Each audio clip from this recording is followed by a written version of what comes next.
تو ہمیں پیدل چلنا ہوگا۔ فی الحال تو یہ پتہ لگانا ہے کہ یہ ماورائی مخلوق ہے کون سی جو ہمارا راستہ روک رہی ہے، اسامہ نے کہا۔ کچھ دیر تک وہ چاروں ارد گرد کے ماحول کا جائزہ لیتے رہے، پھر عارفین نے چڑھ کر کہا، یہ کوئی عقل مندی نہیں ہے ہم اس طرح بیٹھ کر کسی ناگہانی آفت کا انتظار کریں، ہمیں اپنا کام جاری رکھنا چاہیے۔ آؤ مل کر گاڑی ٹھیک کرنے کی کوشش کرتے ہیں۔ ساحل بھی چڑھ کر بولا، تمہیں معلوم ہے نا کہ ہم اس وقت کسی شیطانی طاقت کی زد میں ہیں، کسی بھی وقت کچھ بھی ہو سکتا ہے۔ وہ جیسے اپنی فرسٹریشن ایک دوسرے پر نکالنے لگے تھے۔ اسامہ ان دونوں کے درمیان میں کھڑا ہو گیا۔ تم آپس میں بحث کیوں کر رہے ہو؟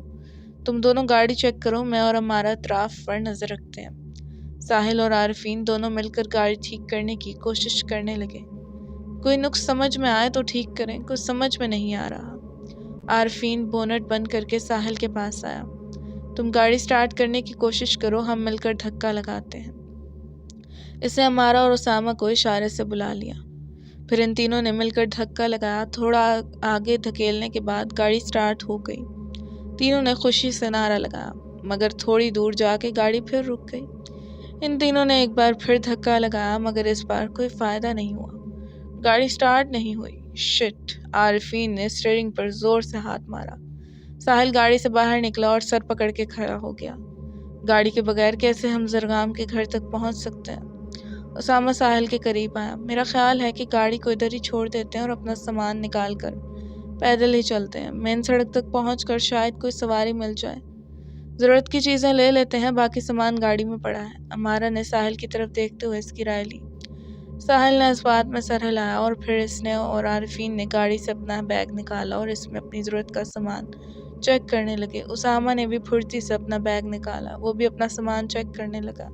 امارا نے بھی اپنا ہینڈ بیگ کندھے سے لٹکا لیا۔ اسامہ، عارفین اور ساحل نے اپنی اپنی کمروں سے اپنے بیگ باندھ لیے۔ اسامہ نے گاڑی لاک کی اور وہ سب وہاں سے پیدل نکل پڑے۔ زرگام اپنے خاص عمل سے فارغ ہونے کے بعد ساجد کو پکارتا ہوا لیونگ روم میں آیا۔ ساجد باہر لان میں بیٹھا ہوا تھا۔ اس نے زرگام کی آواز سنی تو وہ دوڑتا ہوا اندر ہو گیا۔ زرگام صوفے پر بیٹھا ہوا تھا۔ وہ زرگام کے قریب عاجزی سے کھڑا ہو گیا۔ صاحب، ناشتہ بنا دوں آپ کے لیے؟ زرگام نے ہاتھ سے نفی کا اشارہ کیا۔ نہیں، آج ناشتے کے لیے من نہیں ہے۔ تم ایسا کرو کہ اورنج جوس لاؤ اور میں اپنے بیڈ روم میں جا رہا ہوں۔ جی بہتر۔ ساجد سر جھکائے کچن کی طرف چل پڑا۔ زرگام اپنے بیڈ سے پشت لگا کے بیٹھ گیا۔ اس کا شیطانی ذہن کچھ پلان کر رہا تھا۔ غصے سے اس کے دماغ کی رگیں پھیل رہی تھیں۔ انسانوں کو میں جب چاہوں اپنی شیطانی طاقتوں سے مسل سکتا ہوں، مگر یہ ہمذات قیام میری شیطانی طاقتوں کو للکار سکتا ہے۔ ایک ہمذات کا اعلان جنگ بہت خطرناک ہو سکتا ہے۔ زرگام کا دماغ انہی سوچوں میں غرقوب تھا۔ ادھر ساجد کا ذہن اسے ایک شیطان سے بغاوت پر اکسا رہا تھا۔ وہ کچن میں بے چینی سے ادھر ادھر پھر رہا تھا۔ وہ بہت گھبرایا ہوا تھا۔ اس کے ہاتھ پاؤں کانپ رہے تھے، مگر آج اس کے ایمان کی طاقت اسے ایک خناس کی غلامی سے روک رہی تھی۔ اس کا ذہن اسے ایک خطرناک عمل کے لیے مجبور کر رہا تھا، مگر اس میں ہمت پیدا نہیں ہو رہی تھی۔ اسامہ، امارا، ساحل اور عارفین گاڑی سے تھوڑی دور ہی گئے تھے کہ انہیں ایک بار پھر وہی سفید سائے دکھائی دیے جو ان کے قریب آ کر غائب ہو گئے۔ ایک بار پھر ان کے دل نے تیزی سے دھڑکنا شروع کر دیا، مگر وہ رکے نہیں، آگے بڑھتے رہے۔ جو ہی وہ چند قدم آگے بڑھے، وہ سفید سائے پھر نمودار ہو گئے اور ان چاروں کے گرد دائرے کی شکل میں گھومنے لگے۔ ہوا میں مول لے کسی غیبی مخلوق نے ان چاروں کے گرد جیسے شیطانی طاقتوں کا دائرہ کھینچ دیا۔ ان کے قدم اپنی جگہ گڑ گئے۔ وہ چاروں گھبرائے ہوئے ایک دوسرے کی طرف دیکھنے لگے۔ ان کے دماغ بھی جیسے کسی پراسرار قوت نے جکڑ لیے۔ وہ کچھ پڑھنا چاہتے تھے، مگر انہیں کچھ یاد نہیں آ رہا تھا۔ وہ تین سفید سائے آہستہ آہستہ زمین کی طرف پڑنے لگے اور پھر وشا، حوریہ اور فواد کے روپ میں تبدیل ہو گئے۔ اس بار ان کے روپ مختلف تھے۔ ان کے جسموں پر کفن تھا، چہرے زندگی کے نور سے عاری تھے۔ وہ بالکل اس طرح تھے جیسے اپنی اپنی قبروں سے اٹھ آئے ہوں۔ ان کے چہرے کی جلد سفیدی مائل تھی، ہونٹ سلیٹی اور آنکھیں سیاہ حلقوں میں دھسی ہوئی تھیں۔ ان چاروں نے ایک نظر ان کی طرف دیکھا اور اس کے بعد وہ نظریں اوپر نہ اٹھا سکے۔ فواد کی آواز ان کی سماعت سے ٹکرائی۔ ہمیں غور سے دیکھ لو۔ اس روپ میں اس لیے تمہارے سامنے آیا کہ کچھ دیر بعد تمہارا بھی یہی حال ہوگا۔ تمہاری موت یقینی ہے، مگر تم لوگوں کو تنگ کرنے میں مزہ آ رہا تھا۔ مگر اب بس تم اپنی زندگیوں کو خیر بات کہہ دو۔ وشا اور حوریہ کے بدحیت چہروں پہ شیطانی مسکراہٹ بکھری ہوئی تھی۔ وہ تینوں اوپر کی طرف اڑے اور فواد نے انگلی سے ان کی طرف اشارہ کیا۔ ان کے گرد دائرے کی شکل میں آگ بھڑک اٹھی۔ ان چاروں نے اس دائرے سے نکلنے کی کوشش کی مگر ان کے قدم جیسے زمین میں گڑ گئے تھے۔ وہ تینوں شیطان ہمزاد فضا میں معلق ان چاروں کی بے بسی پر مسکرا رہے تھے۔ ساجد زرگام کے لیے گلاس میں اورنج جوس ڈال کے کھڑا تھا۔ وہ کیبنٹ کے قریب کھڑا گہری سوچ میں گم تھا۔ اس کا ذہن اسے جس کام کے لیے مجبور کر رہا تھا اس کے لیے وہ خود میں حوصلہ پیدا نہیں کر پا رہا تھا۔ دل اتنی تیزی سے دھڑک رہا تھا کہ اس کے ہاتھ پاؤں ٹھنڈے ہو رہے تھے۔ زرگام اپنی گرجدار آواز میں چلایا، ساجد! ساجد نے مزید کچھ اور نہ سوچا، اس نے کیبنٹ سے زہر کی شیشی نکالی اور 4 قطرے زہر کے اورنج جوس میں ملا دیے۔ اس نے چمچ سے ایک دفعہ اسے مکس کیا اور پھر اورنج جوس لے کر زرگام کے کمرے میں چلا گیا۔ زرگام کپڑے تبدیل کر چکا تھا۔ وہ آئینے کے سامنے کھڑا اپنی شرٹ کے بٹن بند کر رہا تھا۔ اس نے ساجد سے گلاس لیا اور اسٹول پر بیٹھ کر جوس پینے لگا۔ جوس پیتے ہوئے اسے کسی قسم کا برا ذائقہ محسوس نہیں ہوا مگر تھوڑی ہی دیر میں زہر نے اثر کرنا شروع کر دیا۔ زرگام کا گلا چڑھنے لگا۔ وہ اپنا گلا تھام کر اکٹھا سا ہو گیا۔ زہر آہستہ آہستہ اس کی رگوں میں پھیل گیا جس سے اس کے پیٹ میں ایسا درد اٹھا کہ وہ مچھلی کی طرح تڑپتا ہوا اسٹول سے نیچے گر گیا۔ اس نے اپنی دہکتی ہوئی سرخ آنکھوں سے ساجد کی طرف دیکھا۔ ساجد سر جھکائے کھڑا تھا۔ اس کی آنکھوں میں آنسو تھے۔ مارے تکلیف کے زرگام کی زبان گنگ ہو گئی مگر اس کی آنکھیں ساجد سے سوال کر رہی تھیں کہ اس نے ایسا کیوں کیا۔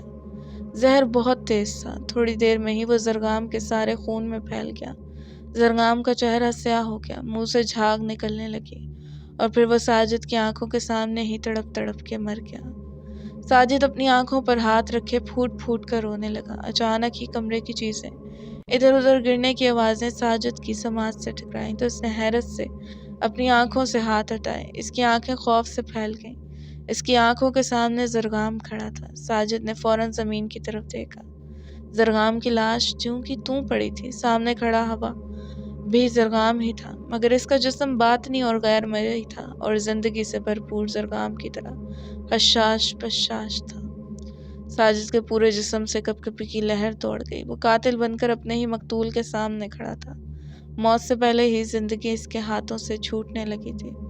زرگام کے اس باطنی وجود کی آنکھوں میں وہی غصہ تھا جو موت سے کچھ دیر قبل زرگام کی آنکھوں میں تھا۔ اس نے ساجد کی طرف ہاتھ سے اشارہ کیا تو ساجد کا جسم روئی کے گولے کی طرح ہوا میں اڑنے لگا۔ وہ اس کے جسم کو چھت تک لے گیا اور پھر اس نے اپنے ہاتھ کو زور سے جھٹکا دیا۔ اس نے ساجد کو چھت سے زمین پر پٹک دیا۔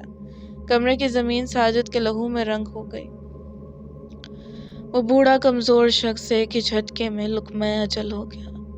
وہ ہوائی جسم جو انتہائی طیش میں تھا ڈریسنگ ٹیبل کے شیشے کی طرف بڑھا اور اس نے چکنا چور کر کے غائب ہو گیا۔ اسامہ، عمارہ، ساحل اور عارفین بری طرح آگ کی لپیٹ میں آ چکے تھے۔ اب ان کے جسموں کا آگ سے فاصلہ معمولی رہ گیا تھا۔ حوریہ اور وشا ان کو دینے والی اذیتوں پر ہنس رہے تھے۔ ایک ہی ساتھ میں نہ جانے ایسا کیا ہوا وہ تینوں غائب ہو گئے اور آگ بھی خود بخود بجھ گئی۔ ان چاروں نے تشکر آمیز نگاہوں سے آسمان کی طرف دیکھا۔ اس اچانک تبدیلی کا کچھ بھی مطلب ہو سکتا ہے، ہمیں اپنی گاڑی بھی چیک کرنی چاہیے، اسامہ نے کہا۔ مشکل ہے کہ گاڑی سٹارٹ ہو مگر تم تسلی کر لو، ساحل نے بے دلی سے کہا۔ اسامہ بڑے یقین کے ساتھ گاڑی کی طرف بھاگا۔ گاڑی کے قریب پہنچ کر اس نے گاڑی میں چابی لگائی۔ گاڑی پہلے سیلف سے ہی سٹارٹ ہو گئی۔ اس نے خوشی سے نعرہ لگایا، ہرے! ان تینوں نے گاڑی کی آواز سنی تو وہ بھی دوڑتے ہوئے گاڑی کے قریب آ گئے۔ جلدی سے بیٹھو، یہاں سے نکلتے ہیں، اسامہ نے ٹھیک طرح سے ڈرائیونگ سیٹ پر بیٹھے ہوئے کہا۔ عمارہ کا سر گاڑی کے دروازے سے ٹکرایا تو غصے سے بولی، آہستہ چلاؤ، کیا کر رہے ہو؟ تم سنبھل کر بیٹھو، جتنا جلدی ہو سکے ہمیں اس علاقے سے نکلنا چاہیے۔ 15-20 منٹ کے بعد ہی وہ مین روڈ پر آ گیا۔ اسامہ تیز سپیڈ سے گاڑی دوڑاتا رہا۔ تقریباً آدھے گھنٹے کے بعد وہ زرگام کے گھر تک پہنچ گئے۔ یہ ویران اور سنسان علاقہ تھا۔ انہیں اکا دکا گھر ہی نظر آئے جو ایک دوسرے سے کافی فاصلے پر تھے۔ تحت نظر خالی زمینیں ہی زمینیں تھیں جن میں سرکنڈے اور گندم کی فصل کھڑی تھی۔ شیشے اور میٹل سے بنے سلور کلر کے گیٹ کی طرف اسامہ نے اشارہ کیا۔ وہ سامنے زرگام کی کوٹھی ہے مگر ہم اندر داخل کیسے ہوں گے؟ عمارہ اسامہ کے قریب کھڑی ہو گئی۔ اندر جانے کے بارے میں سوچتے ہیں، پہلے تم تینوں اپنی تیاری مکمل کرو، اپنے بیگ پہن لو اور اپنی پسٹل لوڈ کر لو، پھر بتاتا ہوں۔ یہ کہہ کر اسامہ نے اپنی پسٹل بھی لوڈ کی اور ان تینوں کی بھی اپنی پسٹل لوڈ کر دی۔ ساحل اپنا بیگ سیٹ کرتے ہوئے اسامہ کی طرف بڑھا۔ یہ جو کوٹھی کے ساتھ چھوٹا سا فلیٹ ہے، یہ زرگام کے ملازم ساجد کا فلیٹ ہے، اسامہ نے بتایا۔ کوئی یہاں سے ایک دم باہر آ گیا اور اس نے ہمیں دیکھ لیا تو؟ ساحل نے ایک بار پھر اس فلیٹ کی طرف اشارہ کیا۔ جو ہوگا دیکھا جائے گا، فی الحال ہمیں کوٹھی میں داخل ہونے کی کوشش کرنی چاہیے، عارفین نے اسامہ کی جگہ جواب دیا۔ اسامہ نے چاروں طرف نظر دوڑائی اور پھر ان تینوں کو اپنے پیچھے آنے کا اشارہ کیا۔ وہ چاروں ایک گھر کی دیوار کی اوٹ میں کھڑے ہو گئے۔ اسامہ نے سرگوشی کے انداز میں بولتے ہوئے زرگام کے گھر کی طرف اشارہ کیا۔ سامنے اوپری منزل میں 2 کمرے ہیں، جن میں سے ایک اس کا بیڈ روم ہے اور دوسرا وہ خاص کمرہ جہاں وہ عمل و بیان کرتا ہے۔ ہمیں کسی بھی طرح دونوں میں سے کسی بھی کمرے میں داخل ہونا ہے۔ ٹھیک ہے، یہ کہہ کر ساحل نے ہمارا اور عارفین کو سمجھایا، بہت احتیاط سے، ہمیں اوپری منزل میں داخل ہونا ہے۔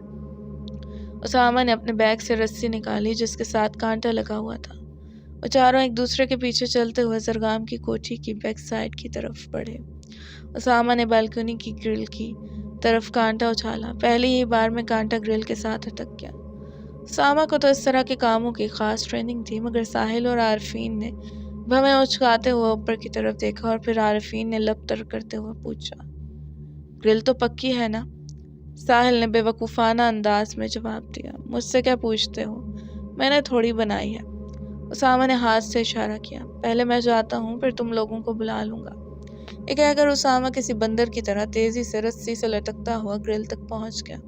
گرل کے بالکل ساتھ ہی اس خاص کمرے کی کھڑکی تھی جہاں زرگام اپنا خاص عمل کرتا تھا۔ اس نے کھڑکی سے اندر جھانکا تو پردہ پیچھے ہٹا ہوا تھا، جس کی وجہ سے کمرے کا ماحول صاف دکھائی دے رہا تھا۔ کمرے میں کوئی نہیں تھا۔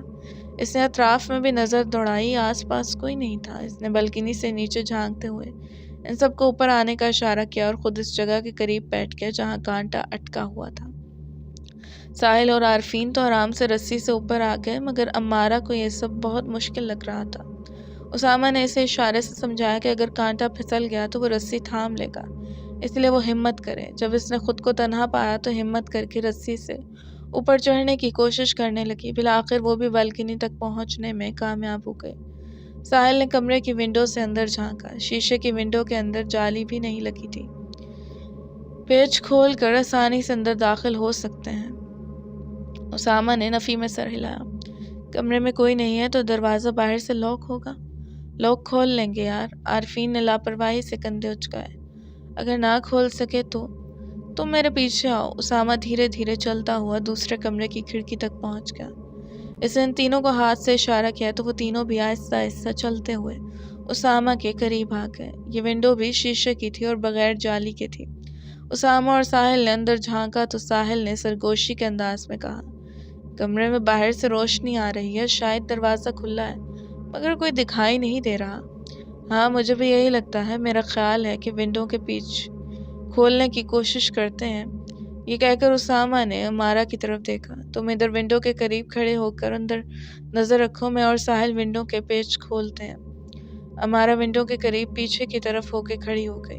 عارفین بالکنی کے قریب کھڑا نیچے کے حالات پر نظر رکھ رہا تھا۔ ساحل اور اسامہ نے بہت مہارت سے ونڈو کے پیچ کھول لیے۔ امارہ نے مسکراتے ہوئے اسامہ کی طرف دیکھا، بہت خوب، فوج سے ریٹائرمنٹ کے بعد آپ کہیں ڈاکے تو نہیں ڈالتے رہے؟ اسامہ نے امارہ کی طرف گھور کر دیکھا اور پھر اندر نظر ڈالتے ہوئے شیشہ احتیاط سے اتار کر ایک طرف رکھ دیا۔ وہ چاروں باری باری کمرے میں داخل ہو گئے۔ زمین پر 2 لاشیں پڑی تھیں۔ ایک زرگام کی تھی جسے دیکھ کر صاف پتہ چل رہا تھا کہ اسے یا تو سانپ نے ڈس لیا ہے یا زہر دے دیا گیا، اور دوسری لاش کسی بوڑھے کی تھی جو خون میں لت پت تھا۔ اسامہ اور ساحل لاشوں کے قریب بیٹھ گئے۔ یہ کون ہے؟ امارہ نے سوالیہ نظروں سے اسامہ کی طرف دیکھا اور پھر خود بھی ساجد کی لاش کے قریب بیٹھ گئی۔ یہ ساجد ہے، زرگام کا وفادار ملازم۔ کیا بات ہے، کچھ ہمیں بھی تو بتاؤ۔ امارہ اسامہ کے قریب آ گئی۔ اسامہ نے امارہ کی طرف دیکھا، تم جانتی ہو کہ کسی نے ساجد کو چھت کی طرف لے جا کے زمین پر پٹخایا اور مارنے والا اس قدر طاقتور تھا کہ جب اس نے اس کے سینے پر ہاتھ رکھا تو اس کے سینے کی ہڈیاں چکنا چور ہو گئیں۔ مارنے والا کون ہو سکتا ہے؟ عارفین بھی تعجب خیز انداز میں آگے بڑھا۔ زرگام کا ہمزاد، جو جاتے ہوئے اپنا غصہ اس آئینے پر نکال گیا۔ تینوں کو جیسے سانپ سونگھ گیا۔ کیا زرغام کا ہمزاد، یہ تم کیا کہہ رہے ہو؟ امارہ نے بوکھلائے ہوئے کہا۔ اسامہ نے ان تینوں کی طرف دیکھا۔ فی الحال یہاں سے نکلو، اس سے پہلے کہ کوئی آ جائے میں رستے میں تمہیں سب کچھ بتا دوں گا۔ وہ تینوں جس طرح اوپر چڑھے تھے اسی طرح سے باری باری نیچے اتر گئے اور وہ چاروں اپنی گاڑی میں بیٹھ کر وہاں سے نکل گئے۔ آگے کیا پلان ہے؟ ساحل نے پوچھا۔ ہم مری کے لیے روانہ ہوں گے۔ اب یہ جو کچھ ہوا ہے، امید ہے کہ سفر میں یہ بدروحیں ہمیں تنگ نہیں کرے گی۔ فی الحال تو زرغام کی موت نے ان کا طلسم توڑ دیا ہے، اسامہ نے کہا۔ تمہارا کیا خیال ہے کہ یہ ہمزاد ہمارا تعاقب نہیں کریں گے؟ امارہ نے پوچھا۔ ہاں، کیونکہ مجھے پورا یقین ہے کہ وہ ہمزاد اس جگہ پہنچ گئے ہوں گے جو ان کا اصل مسکن ہے۔ اسامہ کی اس ادھوری سی بات پر امارہ نے پوچھا۔ اٹل؟ کہاں؟ کون سی جگہ؟ مری میں، جہاں ہم جا رہے ہیں، اسامہ نے پر یقین لہجے میں کہا۔ مری میں؟ مگر کہاں؟ عارفین نے پوچھا۔ اسامہ نے ہاتھ سے خاموش رہنے کا اشارہ کیا۔ ہم مری پہنچ جائیں گے، کسی اچھے سے ہوٹل میں کمرہ لے لیں گے، پھر ساری پلاننگ کریں گے۔ تھکا دینے والے سفر کے بعد وہ اسلام آباد پہنچ گئے۔ سفر کے دوران ہی سب نے اپنے اپنے گھر والوں سے بات چیت کر لی تھی۔ انہوں نے اپنے گھر والوں کو تسلی دے دی تھی۔ تقریباً 2 گھنٹے کے بعد وہ مری کے قریبی چھوٹے چھوٹے علاقوں سے گزر رہے تھے۔ عارفین نے چھتر پارک کا بورڈ پڑھا تو اس نے اسامہ سے پوچھا، مری کا کتنا فاصلہ رہ گیا ہے؟ یوں سمجھ لو کہ ہم مری پہنچ گئے ہیں، یہاں سے مری کا بس تھوڑا ہی فاصلہ ہے، اسامہ نے جواب دیا۔ ساحل جو ڈرائیونگ کر رہا تھا، اس کا دھیان سامنے کی طرف ہی تھا۔ اس نے اسامہ کی طرف دیکھا جو اس کے ساتھ ہی بیٹھا تھا۔ میری معلومات کے مطابق یونیورسٹی کی بس میں جو حادثہ ہوا تھا وہ پیٹراکس کے علاقے میں ہوا تھا، جو چھتر پارک سے تھوڑے سے فاصلے پر ہے۔ ہاں، ہم پیٹراکس میں ہی ٹھہریں گے، اسامہ نے جواب دیا۔ تھوڑی ہی دیر کے بعد پیٹراکس کا بورڈ دکھائی دینے لگا۔ پیٹراکس کا علاقہ شروع ہوتے ہی اسامہ سڑک کے دونوں اطراف دیکھنے لگا۔ تم کیا ڈھونڈ رہے ہو؟ امارہ نے پوچھا۔ دیکھ رہا ہوں کہ کوئی ہوٹل یا فلیٹ نظر آ جائے۔ ہوٹلز کے لیے جگہ ٹھیک نہیں ہے، ساحل نے کہا۔ بات اچھے یا برے کی نہیں ہے، ہمیں اس جگہ کام ہے، یہیں ٹھہر جائیں تو کافی آسانی ہو جائے گی۔ اسامہ، ادھر فلیٹس ہیں، امارہ نے اپنی کھڑکی سے باہر جھانکتے ہوئے کہا۔ اسامہ نے بھی اس طرف نظر دوڑائی۔ ہاں، فلیٹس تو ٹھیک لگ رہے ہیں، پتہ کرتے ہیں۔ ساحل نے مناسب سی جگہ پر گاڑی پارک کی۔ تم لوگ گاڑی میں ہی رہو، میں پتہ کر کے آتا ہوں۔ ساحل نے مناسب سی جگہ پر گاڑی پارک کی۔ تم لوگ گاڑی میں ہی رہو، میں پتہ کر کے آتا ہوں، اسامہ نے گاڑی سے اترتے ہوئے کہا۔ تھوڑی دیر کے بعد اسامہ گاڑی کی طرف آیا۔ سامان نکال لو، ایک فلیٹ مل گیا ہے۔ ان سب نے گاڑی سے اپنا سامان نکالا اور فلیٹ کی طرف بڑھے۔ اسامہ کے ہاتھ میں فلیٹ کی چابی تھی۔ اس نے فلیٹ کا دروازہ کھولا اور سب اندر داخل ہو گئے۔ انہوں نے کمرے کی طرف سامان رکھا اور تھکاوٹ سے قالین پر ہی ڈھیر ہو گئے۔ اسامہ پورے فلیٹ کا جائزہ لے کر آیا۔ چھوٹا سا فلیٹ 2 کمروں، ایک باتھ اور ایک کچن پر مشتمل ہے۔ ایک کمرے میں ہم تینوں ٹھہر جائیں گے اور ایک کمرہ امارہ کو دے دیں گے۔ یہ کہہ کر اسامہ بھی ان کے ساتھ قالین پر بیٹھ گیا۔ عارفین اور ساحل نے صوفے کی گدیاں اٹھائیں اور اپنے سر کے نیچے رکھ لیں۔ تھکاوٹ کے باعث کب ان سب کی آنکھ لگ گئی انہیں پتہ ہی نہ چلا۔ سارا سامان بھی کمرے میں بے ترتیب گرا پڑا تھا۔ سب گہری نیند سوئے ہوئے تھے۔ بیل کی آواز سے امارہ کی آنکھ کھلی تو اس نے بے خوابی کی حالت میں ادھر ادھر دیکھا۔ کارنر ٹیبل پر ریڈ کلر کا PT سیل سیٹ پڑا تھا جس کی بیل بج رہی تھی۔ وہ ڈھیلی ڈھیلی چال سے چلتی ہوئی فون تک پہنچی۔ اس نے فون ریسیو کیا۔ ریسیپشن سے مینیجر بات کر رہا تھا۔ میڈم، آپ نے کچھ کھانے کا آرڈر دینا ہو یا چائے منگوانی ہو تو بتا دیں۔ امارہ نے اپنی کلائی پر بندھی گھڑی کی طرف دیکھا۔ شام کے 5 بج رہے تھے۔ آپ ایسا کریں کہ مینیو بھیج دیں، میں آرڈر دے دوں گی۔ ٹھیک ہے میڈم، مینیجر نے کہا۔ کچھ دیر کے بعد دروازے پر دستک ہوئی۔ آ جائیں، امارہ نے جوس کے ڈبے اٹھاتے ہوئے کہا۔ ویٹر اندر داخل ہوا۔ اس نے مینیو کارڈ امارہ کی طرف بڑھایا۔ امارہ نے جوس کے ڈبے ٹیبل پر رکھے اور اس سے کارڈ لے کر پڑھنے لگی۔ 2 dishes, 2 tray egg fried rice, 6 کباب، سلاد اور رائتا۔ یہ کہہ کر امارہ نے کارڈ ویٹر کو دے دیا۔ ویٹر کے جانے کے بعد امارہ نے جوس کے ڈبے اٹھائے اور فریج میں رکھ دیے۔ سارا سامان سیٹ کرنے کے بعد امارہ اسامہ کے پاس آئی۔ اس نے اس کے شانے پر ہاتھ رکھ کے ہلایا۔ اسامہ، اس نے معمولی سی جھرجھری لی اور پھر سو گیا۔ امارہ نے اسے زور سے جھٹکا دیا۔ اٹھو بھائی، کیا ہو گیا ہے؟ اس بار اس کی آنکھیں کھل گئیں۔ کیا ہو گیا ہے؟ کیوں اتنا ظلم ڈھا رہی ہو؟ 5 بج رہے ہیں۔ امارہ کی زوردار آواز پر اسامہ اٹھ کے بیٹھ گیا۔ اتنا وقت ہو گیا ہے؟ اب تم ان دونوں کو بھی اٹھاؤ، میں نے کھانے کا آرڈر دے دیا ہے، تم سب اٹھ کے فریش ہو جاؤ۔ یہ کہہ کر امارہ اٹھ گئی۔ اسامہ نے ساحل اور عارفین کو بھی اٹھایا اور وہ تینوں ہاتھ منہ دھو کے فریش ہو گئے۔ تھوڑی دیر کے بعد ویٹر کھانا لے کر آ گیا۔ امارہ نے اس کے ساتھ مل کر ٹیبل پر کھانا لگایا۔ کھانے کے ساتھ ویٹر نے کولڈ ڈرنکس بھی رکھ دی۔ میڈم کسی اور چیز کی ضرورت ہو تو فون پر بتا دیجیے گا، یہ کہہ کر ویٹر چلا گیا۔ سب جلدی سے آ کر کرسیوں پر بیٹھ گئے اور کھانا کھانے لگے۔ کھانا ختم کرنے کے بعد اسامہ نے ویٹر کو بلایا کہ برتن لے جائے اور ساتھ چائے کا آرڈر بھی دے دیا۔ ویٹر ٹرالی لے کر آیا تو امارہ نے برتن سمیٹ کر ٹرالی میں رکھ دیا۔ ویٹر نے ٹیبل صاف کیا اور پھر برتن لے گیا۔ امارہ نے تینوں کو چائے سرو کی۔ امارہ نے اسامہ کی طرف دیکھا۔ ہم پیٹروکس کے کس علاقے میں ٹھہریں گے؟ مری تو اس سے کافی دور ہے۔ نہیں، مری اس سے زیادہ دور نہیں، بس چند کلومیٹر کا فاصلہ ہے، اسامہ نے چائے کا سپ لیتے ہوئے کہا۔ تمہاری انفارمیشن کے مطابق ان چاروں نے پیٹروکس کے کس علاقے میں پہاڑ سے چھلانگ لگائی تھی؟ ان پر پرخطر پہاڑوں میں ہم ان کا سراغ کیسے لگائیں گے؟ ہمیں کیسے معلوم ہوگا کہ کالا جادو کرنے کے لیے انہوں نے کس جگہ کا انتخاب کیا ہوگا؟ میں سب جانتا ہوں، اسامہ نے پراعتماد لہجے میں کہا۔ آخر امارہ سوال کے بغیر نہ رہ سکی۔ تم اتنا سب کیسے جانتے ہو؟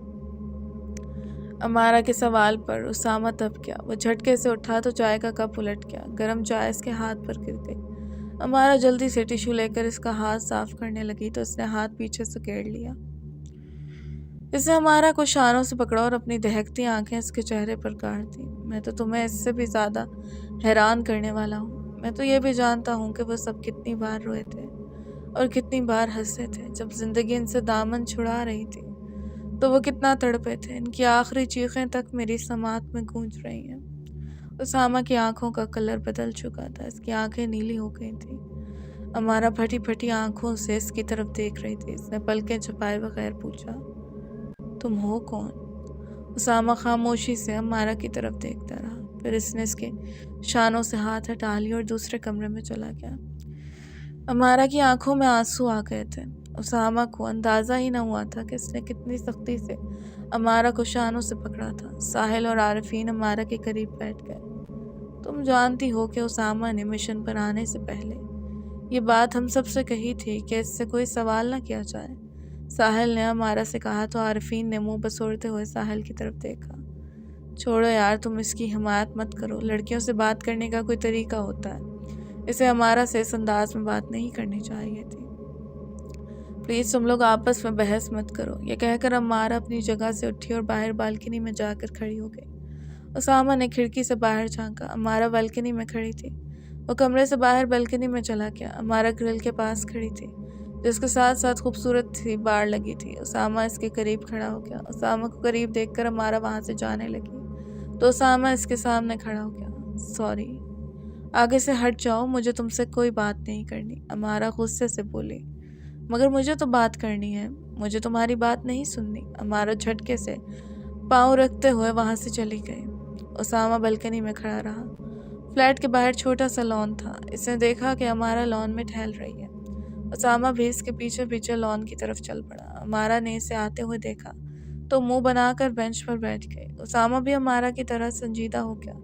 تم نے مجھے معاف نہیں کرنا تو نہ کرو، مگر میں نے کبھی بھی عورت کو مرد سے کمتر نہیں سمجھا۔ انسان اپنی خصوصیات کی وجہ سے پہچانا چاہتا ہے، چاہے مرد ہو یا عورت۔ اسی دوران میں ساحل بھی ان کے پاس آ گیا۔ امارہ اپنی جگہ سے اٹھ کر جانے لگی تو اسامہ نے اسے ایک بار پھر پکارا، پلیز امارہ، میں سوری کہہ رہا ہوں نا۔ اس بار ساحل نے امارہ کا راستہ روک دیا۔ امارہ، ہم یہاں لڑنے کے لیے نہیں آئے، ایک خاص مشن پورا کرنے آئے ہیں، ایسا مشن جس میں ہم نے زندگی کا جوا کھیلنا ہے۔ ہم میں سے کون لقمہ اجل ہو جائے گا یہ ہم نہیں جانتے۔